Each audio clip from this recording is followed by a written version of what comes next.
It happened because of the fact that my marriage was dissolving, my first marriage was dissolving, and I was going through a great deal of pain and suffering as a part of that process. And I said to the universe one night, walking the hills of Agora, that I wanted the universe to stop turning the pages. Something inside of me said, your life is a book, and the pages of your life are turning. And so I said, stop. I wanted it to stop. Well, I went through this dissolution, moved up to Northern California, got a job up in Northern California in San Francisco, and all of a sudden, some very strange things started happening to me. I would read a book on a plane, and I would know what was on the next page. How I knew that, I have no idea. But as I turned the page, lo and behold, I knew exactly what was on that page. I would go to a bookstore in Boston, and on the top shelf of the bookstore, and I mean top shelf, I would take a book off the shelf, and it would be a continuation of a book that I was already reading, almost as if the book continued. How I knew that book was a continuation of the book I was reading.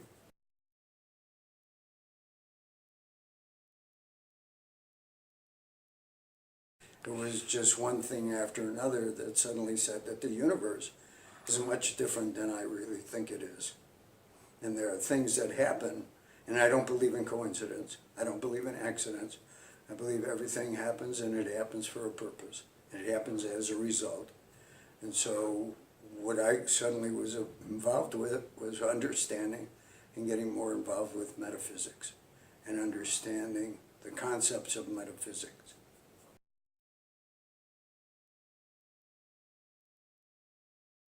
Well, I was an executive for Max Factor and Company. I had a staff in Salt Lake City, Utah, and I was hired as part of a team to turn Max Factor into a more profitable entity. And I was on my way to Salt Lake City to meet my staff, to understand what was taking place up there. Sitting doing some work. This was before iPads and cell phones. And all of a sudden a voice said to me, you will be different from this day forward, from morning to night, for the next 10 days. And I looked around. First of all, there was a plane window here. Secondly, the person sitting next to me didn't say it. I looked behind me. The people behind me were all working. I knew the person, at least I felt the person in front of me couldn't have said it because I didn't know who the heck I was. Well, and as it turned out, landed, went to Salt Lake City, went to the company. By 2 o'clock that afternoon, I was being wheeled into a hospital room with kidney stones and tremendous pain. And sure enough, for 10 days hence, from morning to night, I was different. How so? From the pain, from getting morphine, from having an operation done that shouldn't have been done, from being in a town where I knew nobody. I didn't know the doctors. There was no support system whatsoever. My wife-to-be was in Los Angeles. There was nothing. I was all alone in a town in a very difficult situation. Got on a plane about 4 days after the event, came home, went to see my doctor, who blew up because the operation that the procedure that they did, they shouldn't have done. But every morning, as the day progressed, things would change and I would change as a result of it. It was amazing. But I knew that I had heard that voice, and to this day I remember it.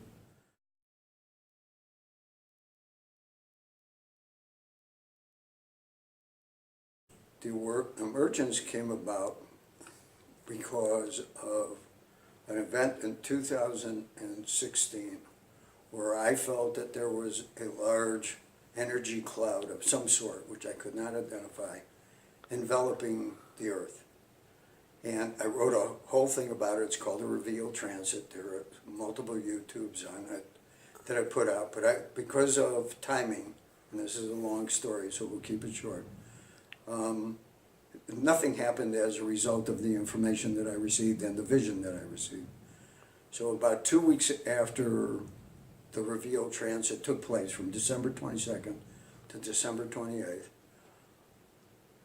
in the middle of the night, about 3 o'clock, 3:30, somewhere thereabouts, I was asleep, and all of a sudden I heard Leo and Cygnus. And I immediately woke up and I went, Leo, what's that? I mean, I had the sense that there were constellations, but I really didn't understand. So in the morning I looked them up. They weren't related, at least not that I could tell. I'm not into astrology, so I really didn't understand, but I understood that there were constellations.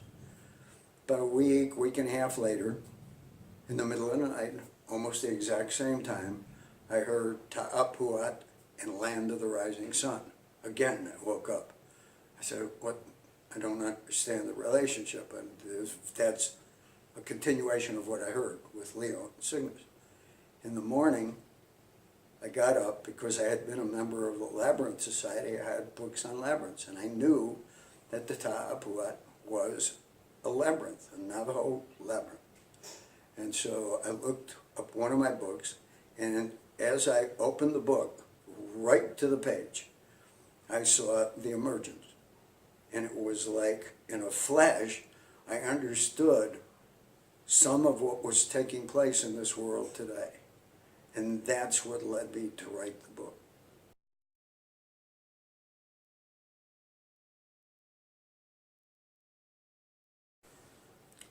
At this point in time, as we're in a process of continual change, there is absolutely nothing, and I do mean nothing, in the universe that stays the same from instant to instant. The universe is expanding, we're expanding. The world is evolving. Plants at this moment are growing. Cells within our body are moving around. Our blood is flowing. Every time we take oxygen in, there is a process of movement. There is a process of change.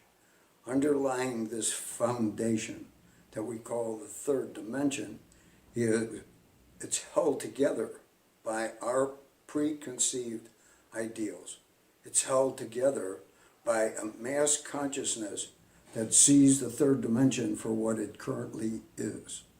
Well, if you look and listen and read things, you will hear over and over again that people say, teachers say, it's written, that this is an illusion, that this is a dream. Some people will say it's a simulation. Scientists are now getting involved in that. The issue is that we're here in this world for a reason. Each of us have a purpose. Each of us have a reason for being. The problem that we have is that based on our ideals, based on our preconceived consciousness, which we all have bought into and accepted, we see a reality that doesn't really exist. We see separation. We see distance. We see differences in one another. Instead of understanding that this whole stage, this whole game of life, if you will, has been created for us to express that inner aspect of who and what we are. The problem is that nobody teaches us how to live life to the fullest. Nobody shares with us the essence of who we are. What we have to do is we have to learn that ourselves. We have to grow through from the seed to the dissolution of this physical body. We have to experience, and I don't choose the word have easily. We are a product of a creative process, pure and simple. We are energy, we're vibration. That vibration is meant to live life with a fullness that is beyond our current perception. It is time for us, my insight, my sense is that it is time for us to take the next step in our evolution, to learn not just the fact that we're all connected, but to also learn that we're all of a beingness that requires creative expression. And that's what this book and future books will be about, is the constant evolution of our consciousness as we move forward, because nothing stays the same and nothing is still in the moment. So we have to project who and what we are as we move forward in life.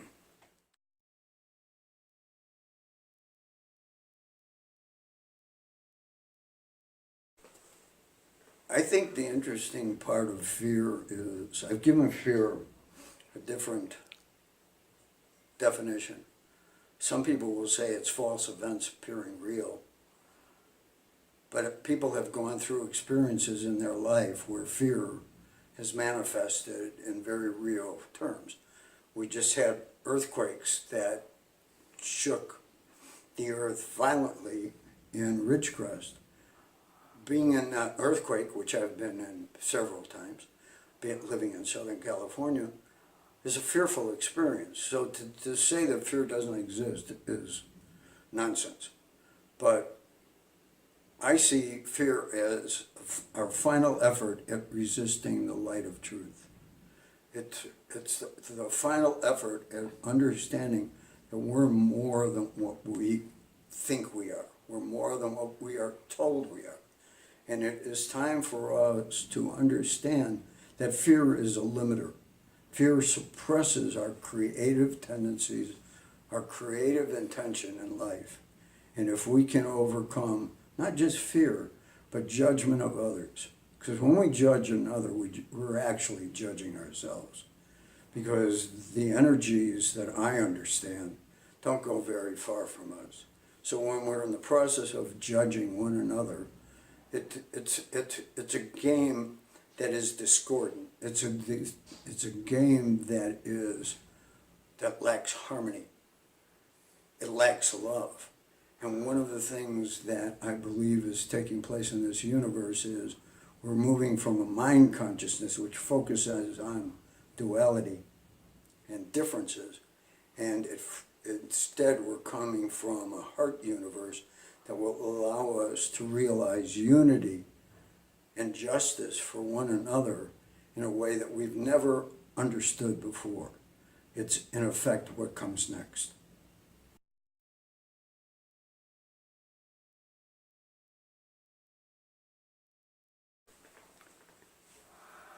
This process is not meant for one person. This process is meant for many, many, many people. I was on a tour, my wife and I were on a tour with Greg Braden last March in Israel.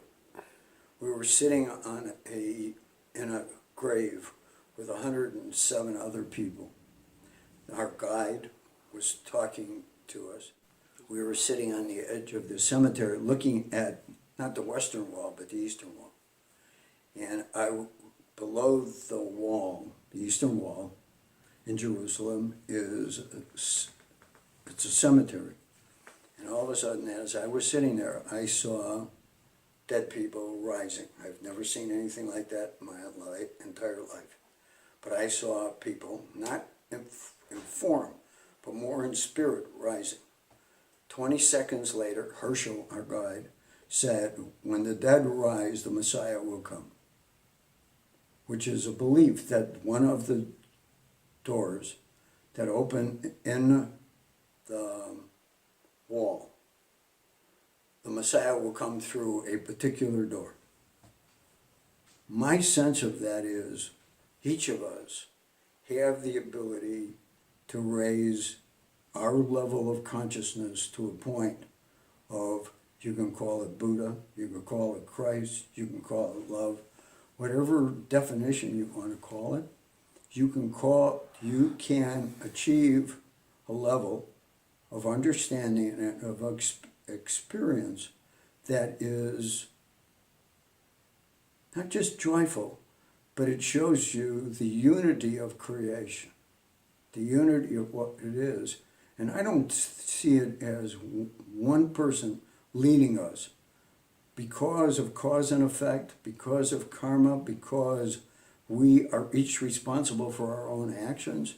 It means that each of us, individually, but together, will raise our consciousness. So I'm inviting whoever is interested in this process to join us, because it doesn't take one person. It doesn't take 10 people. It takes mass consciousness in order to change, because we have accepted this third dimension on a mass consciousness level. And we can look at all of the billions and billions of people who have come through this world. It's a monumental task, and one person can't do it alone.